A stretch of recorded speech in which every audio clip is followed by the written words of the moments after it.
Hello प्यारे बच्चों, आज हम करेंगे कक्षा 5 के कार्यपत्रक 19 को। विषय है पर्यावरण अध्ययन और इसमें हमें दिए गए हैं पाठ 9, 10 और 11 जिनके नाम हैं बोलती इमारतें, सुनीता अंतरिक्ष में और खत्म हो जाए तो।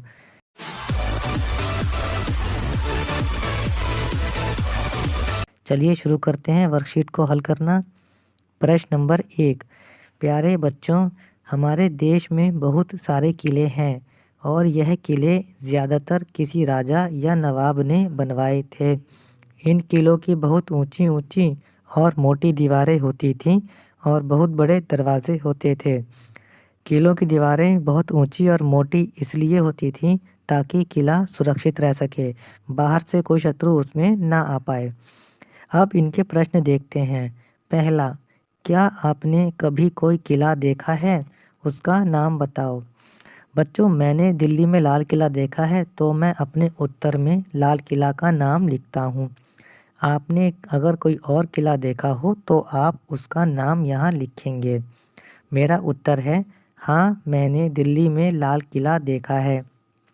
दूसरा भाग देखिए, क्या किले की दीवारें मोटी होती हैं?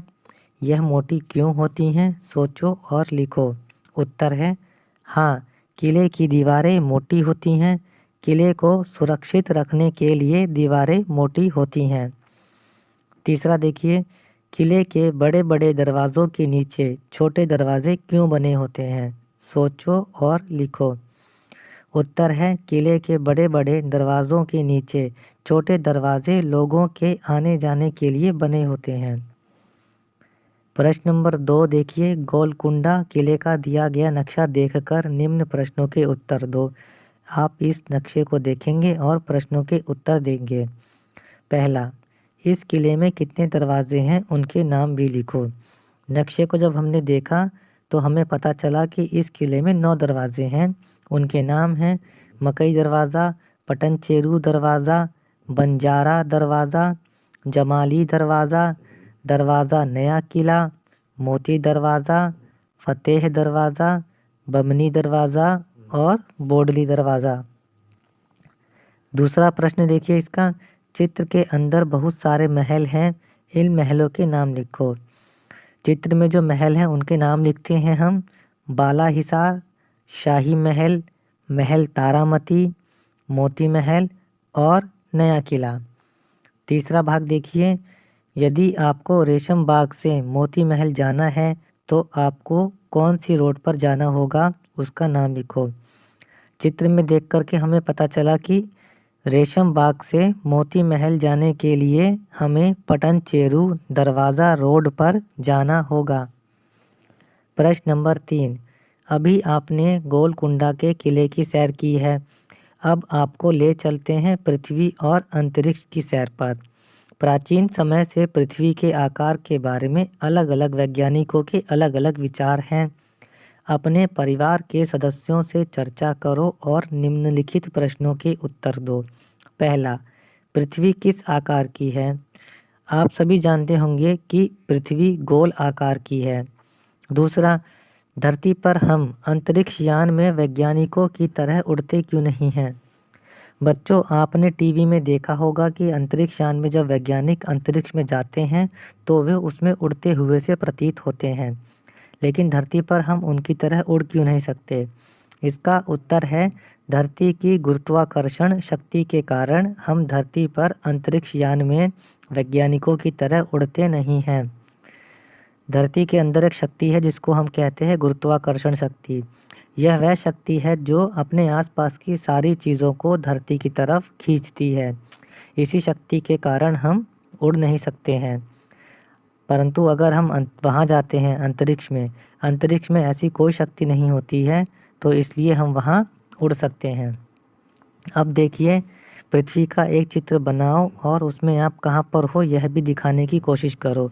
इसको आप अपनी कल्पना से बना सकते हैं। बच्चों, मैं यहाँ पर एक चित्र बनाकर दिखाता हूँ आपको। यह मैंने चित्र दिखा दिया है आपको। आप अपनी कल्पना के अनुसार यहाँ पर चित्र बना सकते हैं। प्रश्न नंबर 4, बच्चों, पृथ्वी में सीमित मात्रा में एक महत्वपूर्ण ईंधन पेट्रोलियम पाया जाता है, किंतु यह अनवीकरणीय संसाधन हैं जिन्हें दोबारा नहीं बनाया जा सकता है। पेट्रोल और डीजल को पेट्रोलियम से ही प्राप्त किया जाता है। हमारे पास एक बहुत महत्वपूर्ण ईंधन है पेट्रोलियम। पेट्रोलियम को हम क्रूड ऑयल या कच्चा तेल भी कहते हैं। यह गाढ़े काले रंग का होता है।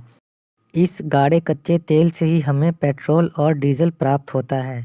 पेट्रोल और डीजल से वाहन चलते हैं और फैक्ट्रियों में मशीनें चलती हैं। अब इसका प्रश्न देखिए। पहला, आपने कुछ वाहनों से धुआं निकलते देखा होगा, ऐसा क्यों होता है? उत्तर है, कुछ वाहनों के इंजन में ईंधन के अर्धजले कण रह जाने के कारण उनसे धुआं निकलता है। दूसरा, गाड़ियों के धुएं से हमें क्या क्या परेशानियां होती हैं? गाड़ियों के धुएं से हमें सांस, आँख और गले की परेशानियां होती हैं।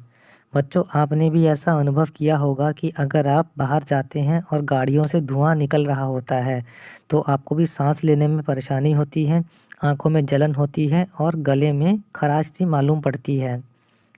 तीसरा देखिए, कुछ ऐसे उपाय बताओ जिनसे भविष्य में पेट्रोल व डीजल की खपत को कम किया जा सके।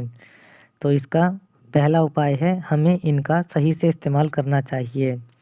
दूसरा, सौर ऊर्जा यानी सूर्य से मिलने वाली ऊर्जा और पवन ऊर्जा का इस्तेमाल करना चाहिए। बच्चों, यहाँ पर यह वर्कशीट ख़त्म होती है। अन्य विषयों की वर्कशीट के आंसर्स के लिए आप हमारे चैनल पढ़ो इंडिया को सब्सक्राइब ज़रूर करें। धन्यवाद।